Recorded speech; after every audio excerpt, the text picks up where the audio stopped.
The vector fails. Number 4. The self-contradicting theory. And so why do I call it that?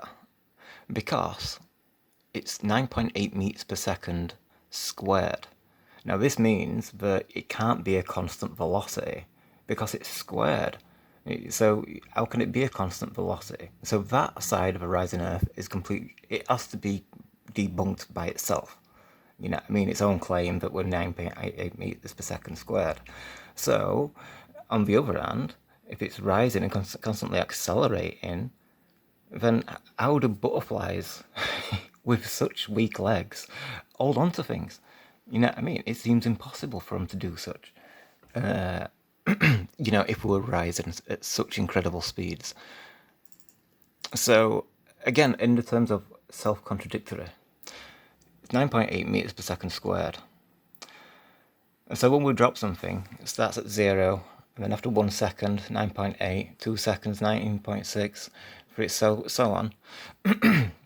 Alright, so if Earth's rising at 9.8 meters per second squared, why is it still 9.8 meters per second squared? It should constantly be getting faster. We should be getting faster as fast as that falls. So 9.8 meters per second squared, that should not exist anymore. After the second, it should be 19.6 meters per second squared. After 3 seconds, it should be 29.4 meters per second squared. After a day, it's going to be like I don't know. I just have to hazard a guess, like, you know, hundreds of thousands of meters per second squared, or maybe even more. You know, so like, you know, what kind of speed that we're going to be doing now?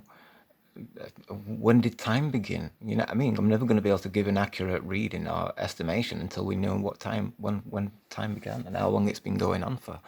So it's self-debunking itself. 9.8 meters per second squared.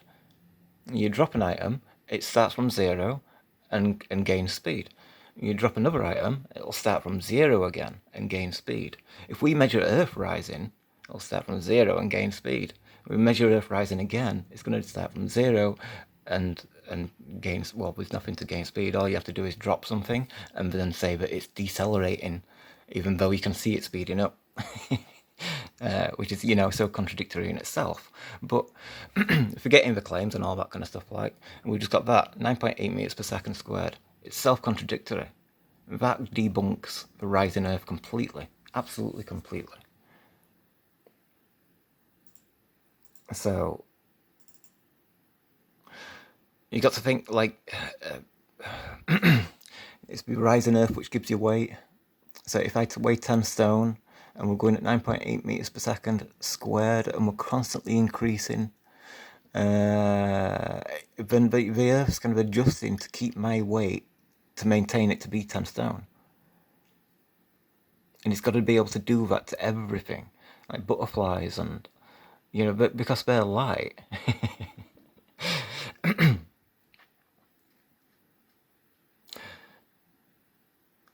Like the weakness of the legs compared, like, you know, to something bigger creatures, you know what I mean, like an elephant, it's got quite strong legs, you know what I mean, compared to a butterfly and stuff like that. Butterflies have such weak legs at 9.8 meters per second squared. If we're going 1,000,000 miles an hour now, and 1,000,000 miles an hour squared, then how's a butterfly gonna survive the next second? You know what I mean, when it becomes 3 million miles an hour, 6 million miles an hour, etc. And so I'm still on the fence, the stance of being stationary, completely stationary. I think the Earth needs it to create these utopian hotspots for, like, life to form and such. So thank you for watching. I'll catch you all later. Cheers.